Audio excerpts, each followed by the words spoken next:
So, what's up guys? This is Tito Jegne. Welcome back to my channel. So, ayun. Kasama ko ngayon yung pinsan ko. Actually, pamangkin ko si Raf. And siya yung roommate ko ngayon. So, yun, medyo tagal tayong hindi nakapag-upload. Nakita nyo naman kanina. So, nagbakasyon ako ngayon. So, this is the only time na nakapag-content ulit. Ayun nga, medyo na busy. Matagal-tagal na walang upload. So, nandito ako ngayon ulit sa Boracay. Kasama ko yung family ko sa mother side. Dito kami mag-spend ng New Year. So, yun guys, pakita ko sa inyo yung the whole vacation namin. So, watch out!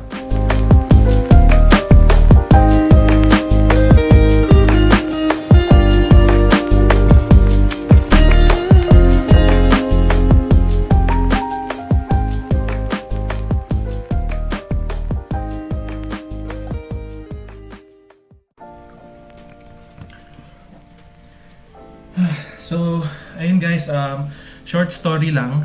Kaya kami nandito ngayon sa Boracay. Ako, actually, sa totoo lang kasi, usually kasi dito talaga kami nagsispend ng holidays. Pag December, pag uuwi sila ate. Meron kasi akong isang kapatid na nakapangasawa ng French. Then, pag umuwi sila dito ng December, dito kami nagsispend ng Christmas tsaka New Year. So, this year, umuwi sila ulit after pandemic. Ngayon lang sila nakabisita ulit dito sa Philippines. And that's why nandito kami ulit ngayon. So nandito na sila nung 24, dito sila na Christmas. So ako, sumunod lang ako ngayong 29. And hindi din ako, mag-isa ako.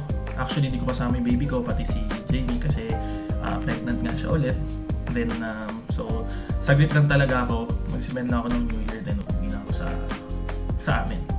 So sa vlog na to, papakita ko sa inyo yung mga ginagawa namin dito usually kasi nag-ano kami, nagka-kitesurfing kasi syempre mga lalaki. Then yun talagang hobby ng mga pamangkin ko na French saka ng kuya ko. Actually nagawa naman na namin yung mga ibang activities dito sa Boracay. So ayun, mag-enjoy lang kami. I-share ko lang sa inyo yung mga ginagawa namin dito sa vlog na to. Papakita ko sa inyo. And so ayun, tutur ko din kayo doon sa dating house ni ate pala, sorry, na napuntahan nga ng pamangkin ko na parang abandoned na siya ngayon. So sayang wala parang nabenta na kasi siya before last 2013. So ayun parang hindi na inalagaan nung nakabili. So yun lang, pakita ko sa inyo lahat, mag-enjoy lang tayo dito and peace. Laters.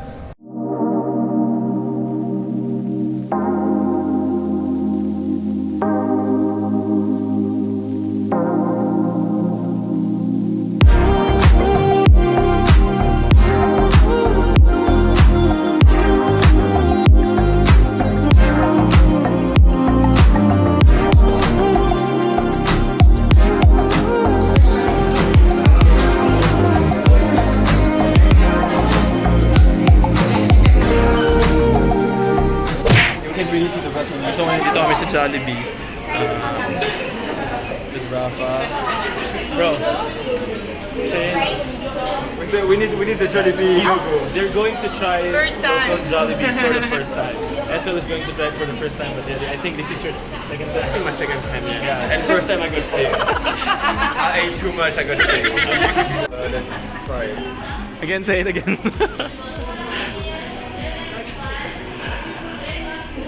I like it. It's really good.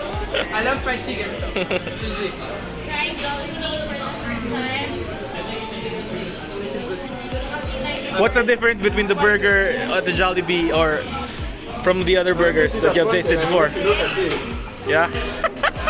it's a bit empty. Empty. No veggies, bro. Yeah, No but it's a veggies. very basic burger as well, so yeah. Let's try the fries. So we couldn't order the nice stuff. But the fries are really good. So how was it? It was quite good. I think what I have preferred is the chicken. Yeah? And in total, I would give like 6 out of 10. Alright. For you, bro? Only a 4 out of 10. 4 out of 10. Why? Why 4? Why 4? Because it's a tough business. You have a lot of, you have McDonald's, KFC. It's competitive. You need to be on the top of your game. The fries were good, but the burger was kind of random. But yeah, we also ordered like a cheeseburger. The rice was good. The fried chicken was okay. But yeah, We have a birthday Vámonos. boyfriend.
Alright, so bro, sa tingin mo, anong gagawin natin ngayon? May magagawa ba tayo ngayong araw dahil medyo maulan? By the way, shoutout to Thomas. Kung mapapanood mo to, hindi ka umuwi ngayong year, so si Elie lang yung nasa vlog. So what do you think, bro?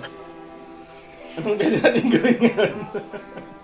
so I think we're gonna head to the old house, Yeah? which is now abandoned. And Puntahan then natin, we're gonna visit try- natin. Yeah, and then we're gonna try to find a couple of things to buy because my best friend is leaving tomorrow, so she needs to leave with some. Yeah, she has to buy Souvenir. some souvenirs because And her mangoes. flight is for tomorrow. And a lot of mangoes.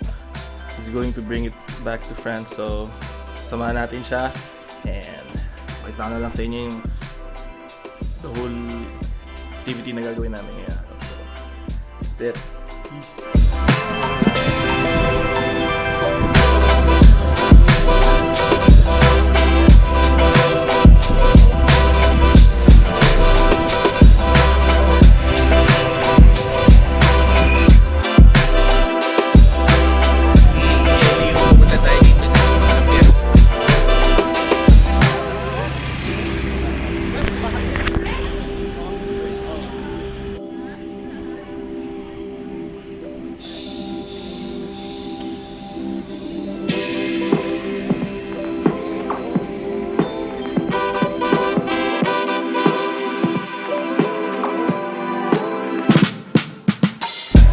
So ito, Discovery Shores.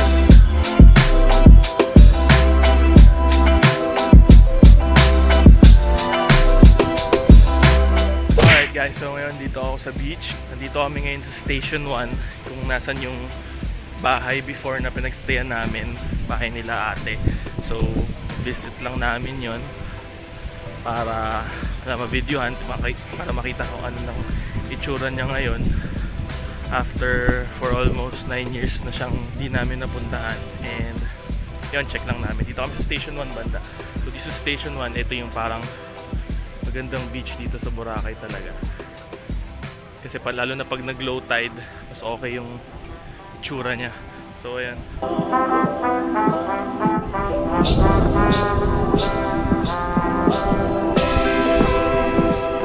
So look sa beach, ito yung malupit dito kapag New Year set up sila dyan ng fireworks. Then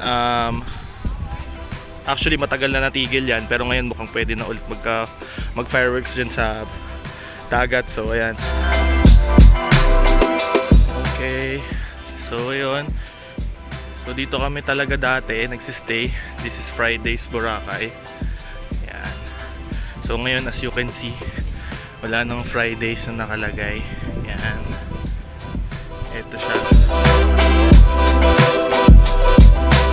Nakakalungkot naman. Yung pinupuntahan namin before is sarado na ngayon. Resort na to is Friday's Resort. So yun, as you can see, may fence na ngayon dito. Dati puro beach bed yan dyan. So ngayon wala na talaga. So ngayon ito yung papunta dun sa dati namin tinutuluyan, ang bahay ng sister ko. Kasi before parang itong Friday's Resort, yan. So ito yung restaurant nila. Before itong Friday's Resort, sila yung parang nakabili nitong house nila ate. So ito yung house.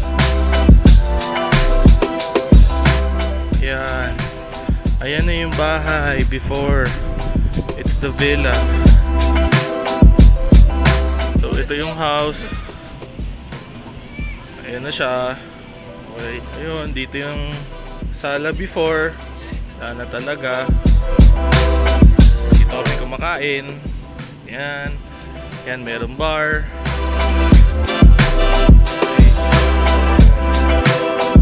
Kasi dito siya naalagaan ngayon. Parang ito, room. Room dito. Minsan dito rin kami kumakain. Yan.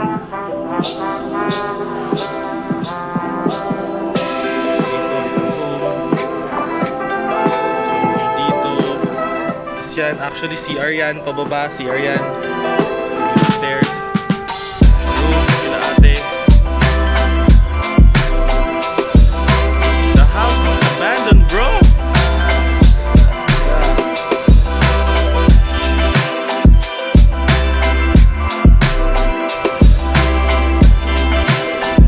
There. Yeah, here, parang there's, oh shoot!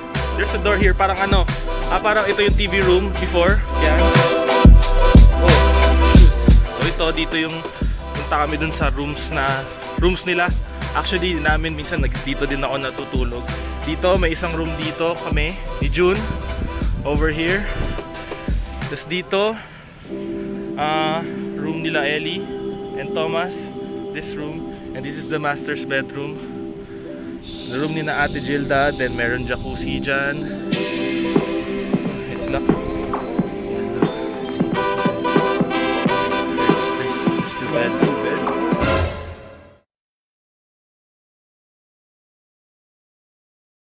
A few moments later.